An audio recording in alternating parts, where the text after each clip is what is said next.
당뇨, 고혈압, 고지혈증 해결할 수 있는 운동 하나 알려드릴게요. 가장 좋은 운동 하나 찾아보세요. 누구나 다 할 수 있고 어떤 운동? 걷는 운동 최고 좋아요. 이 나음 힐링센터에서 정말 좋은 것 중에 하나가 긴 산책로가 있다는 거예요. 거기를 걸을 수 있어요. 누구나 다. 그죠? 네. 생활습관병 중에 대표적인 질환, 대사증후군을 넘어서 질환이라고 부르는 그 세 가지 질환을 보통 고지혈증, 고혈압, 당뇨 이 세 가지 다 약물이 필요해요. 그죠? 걸리면 약물을 사용합니다. 사실 이게 식생활에서 영향을 가장 크게 미쳐줘요. 근데 똑같이 고기를 먹는데 한 사람은 고지혈증에 걸리고 한 사람은 안 걸렸어요. 이 차이가 뭘까요? 그것을 태울 수 있는 근육, 태울 수 있는 몸의 세포가 있는 것과 태울 수 없는 구조를 갖고 있는 사람이에요. 그런데 이 태울 수 있고 없고를 결정하는 것이 세포 내에 무엇일까요? 미토콘드리아예요. 이 미토콘드리아는요, 유일하게 세포 내에서 숫자가 달라요. 사람이 운동을 많이 하거나 숨이 찬 운동을 하면 미토콘드리아 숫자가 늘어나고 운동 안 하면 줄어들어요. 근데 이게 많으면 지방세포가 타버린다고요.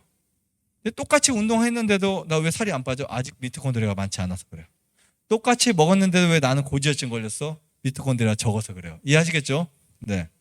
그래서 운동을 해야 되는데 운동을 하게 되면 미토콘드리아의 숫자가 100% 늘어납니다.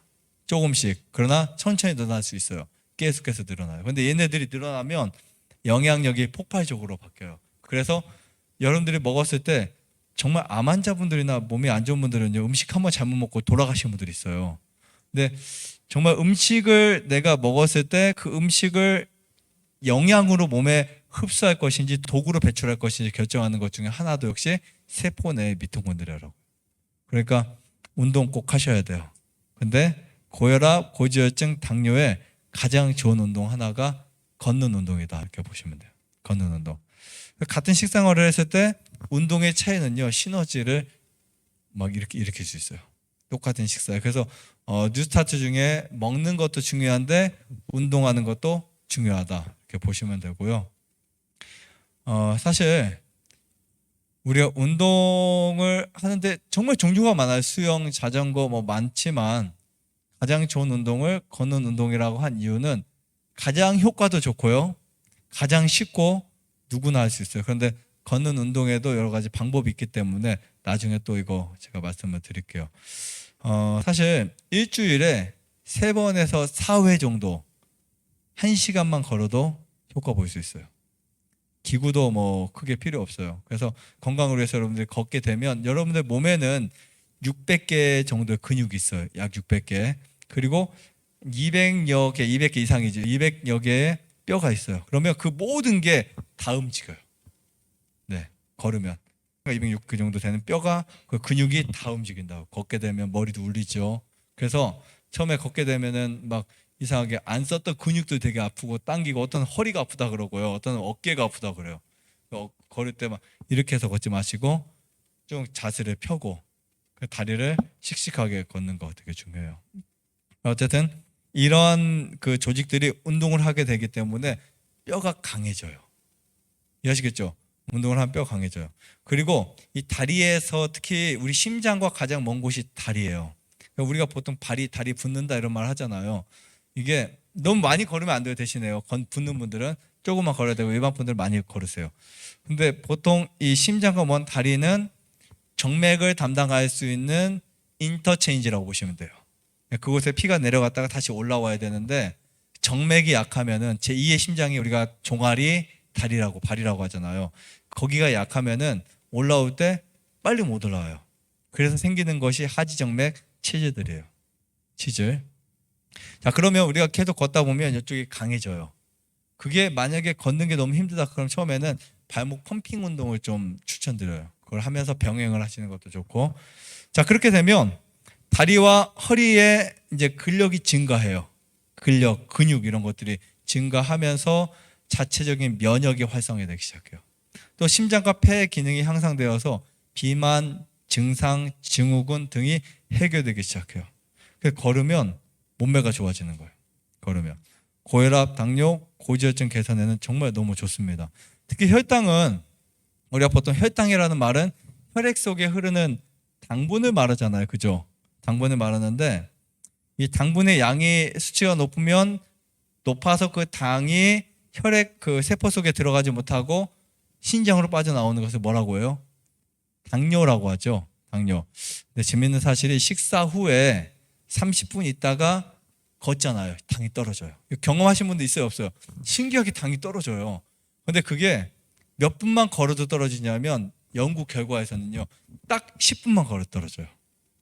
식사 30분에서 1시간 후에 자지 마시고요, 주무시지 마시고 운동을 10분만 열심히 산책을 가면 혈당이 떨어지기 시작한다고요. 기가 막힌 거예요.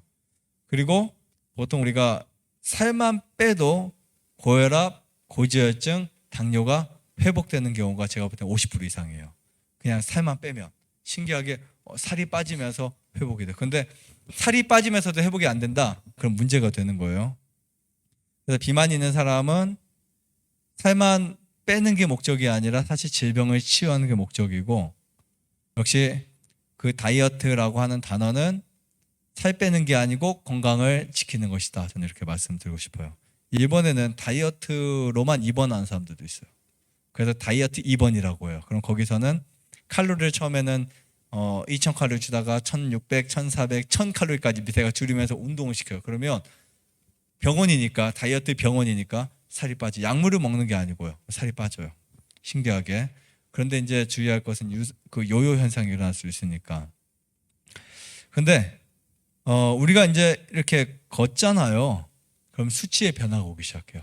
신장 수치, 혈압, 혈당, 콜레스테롤 수치가 안정이 됩니다.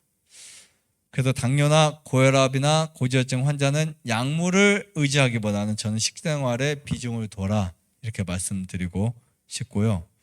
걷는 운동을 꾸준히 하기만 해도 심장병의 37%가 이렇게 감소될 수 있습니다. 그래서 걷기만 잘해도 심장 질환은 낫는다. 이렇게 보시면 돼요. 심장병이 안 좋은 분들 막 약만 의지하지 마세요. 걷는 걸 많이 했어요. 어느 순간 심장이 안정이 돼요. 부정맥 환자도 마찬가지고요.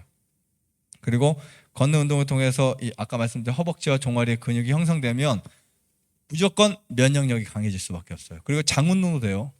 네, 이렇게 하시는 거 너무 좋고요. 특별히 우리가 먹는 음식에 비해서 몸이 안 좋아질 경우가 있어요. 그러면 신경계통에 문제가 되는 경우가 아주 많습니다. 이때 자율신경이 좋지 않으면 몸이 빨리 망가져요. 자율신경이. 근데 자율신경이 망가지면 위와 장이 망가지고 혈압과 고지혈, 당뇨를 컨트롤하지 못해요. 그래서 먹은 음식이 소화되지 않으니까 컨트롤이 안 되겠죠. 근데 자율신경을 개선하는 가장 좋은 것을 걷는 거 보시면 돼요. 그래서 걷게 되면 신경이 안정이 돼버려요. 그럼 모든 병이 치료될 수 있는 시작이 된다. 그래서 여러분 앞으로 걸으실 때 내 병이 다 나았다라고 생각하면서 걸으시면 돼요. 행복한 걸음이 될 수 있어요. 좋아요, 구독, 안에다가 눌러주세요. 눌러주세요.